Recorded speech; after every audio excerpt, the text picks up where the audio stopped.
Il segreto per rimanere sempre a cantare fino a quest'età sono i mutui. Scherza Fausto Leali sulla longevità della sua carriera, non si deve mai smettere di cavalcare l'onda del successo e il cantante bresciano non si è mai fermato, tanto da decidere di tornare in Veneto con 4 concerti dal 4 al 7 di dicembre. Si parte domani sera al Teatro Salieri a Legnago per proseguire con gli appuntamenti al Teatro Eden di Trevise e spostarsi poi in Friuli Venezia Giulia al Teatro Comunale di Monfalcone e poi la serata conclusiva sabato 10 dicembre al Teatro Palladio di Fontaniva in provincia di Padova. Faremo una prima parte di tutto il nuovo,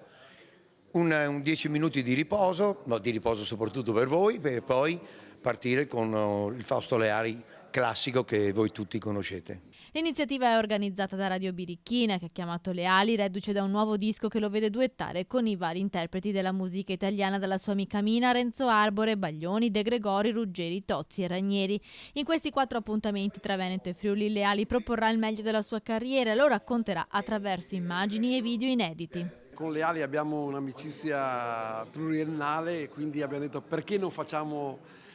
questo bel tour teatrale, e da lì abbiamo messo le basi per poi arrivare a queste 4 date che debutteranno dal Teatro Salieri mercoledì sera.